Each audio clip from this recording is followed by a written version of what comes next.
US police have just officially released UFO handbooks on how to best handle a UFO report. That is correct. What the flippin' hell is going on, right? Like, if people don't take the topic seriously, right, like we're led to believe, and it's just tinfoil hat wearing nut jobs that are reporting UFOs, why is there a literal handbook on UFOs and UAPs? We're going to be taking a look at the the article from News Nation today because this is balmy. Well, law enforcement agencies across America are taking notice of UFOs, and now they want a way to track them. Major Cities Chief Association, I should say, is a forum for police executives. They say UAPs and UFOs pose a national security threat, and it's the responsibility of police officers to know how to detect, track, and report them. I mean, this is crazy. Let's just take a look at these for a second. So the UAP.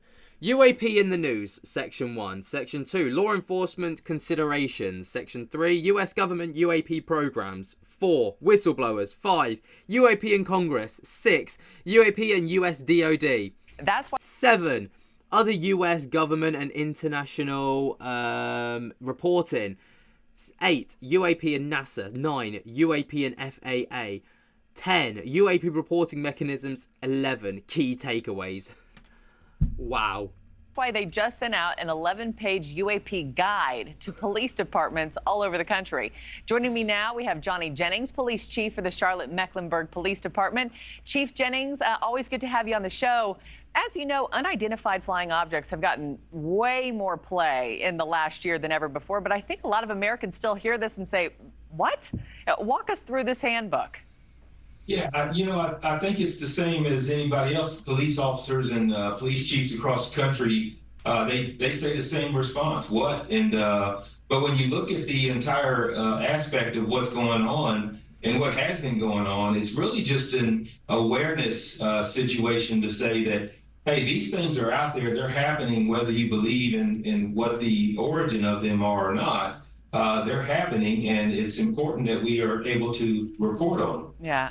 I mean, this is pretty crazy, right? Considering the government don't want us to believe that these things are truly happening and these reports are just bogus, why have the police, who are going to be the first port of call for residents, all right? If I see something crazy and I don't know what to explain, and I was concerned for my safety, I'm obviously going to phone the police first.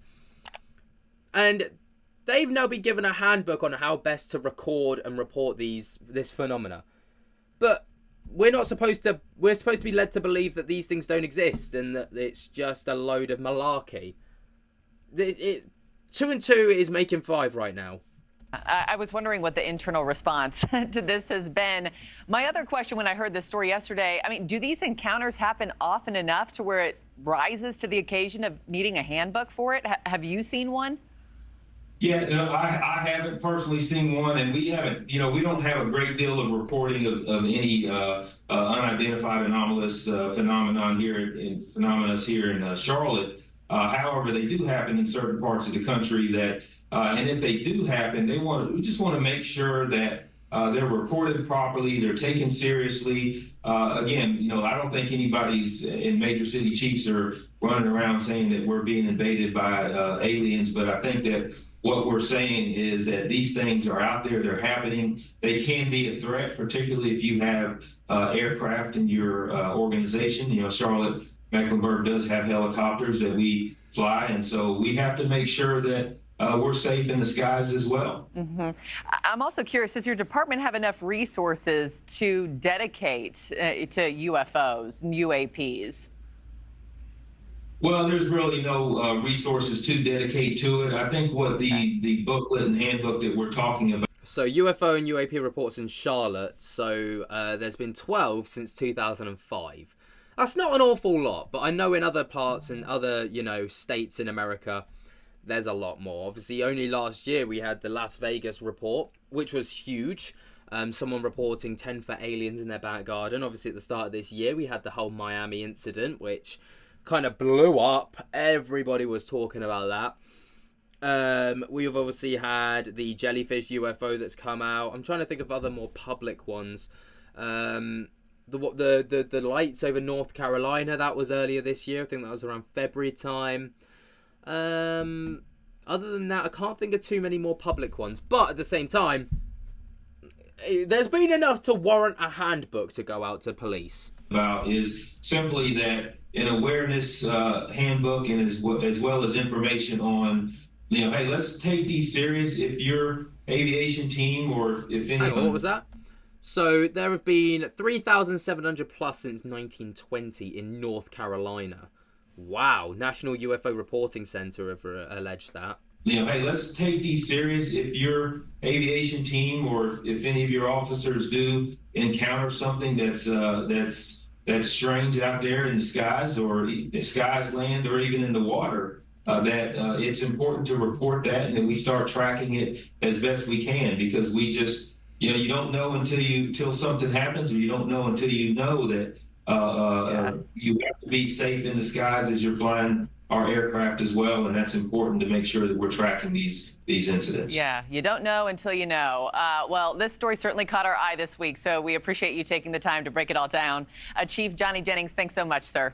Thanks for... Interesting, very interesting. Now, my question straight off the bat is this just the first step to the great disclosure, right? Obviously, that's something that's been talked about heavily, is this whole great disclosure thing that's supposed to be going on within, just the UAP space. Is giving the local police departments a UFO handbook on how best to manage or report UFO reportings or sightings just the first step in this great disclosure plan that could potentially mean that, maybe there's a lot more going on than we're being led to believe. I don't know. The whole thing to me is just... I saw this and I was like, this can't be real. And then they've actually got a police officer on there to talk about it. It's been all over the news. There's a lot more going on than what we are being led to believe. And the comment section are very interesting, actually. So, oh dear, the biggest secret is getting out now. Exactly what I think. I think it's important to be removing the stigma from reporting about something that happens to be odd or out of the normal.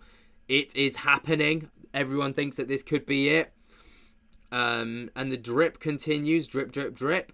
This is a damn big step. This is a huge big step. A lot of apologies are owed. The stuffed animal in the background is funny. Love it. Spectacular as always. Just don't violate their rights. Oh, God. Space aliens are here watching us. Very interesting and important. Yeah, for sure, man. There's a lot more to this than I think we're being led to believe. But what do you guys think? Let me know your thoughts and opinions down in the comments below. While you're down there, be sure to jump to get the hell out of that like button. And until next time, I'll speak to you later. Peace.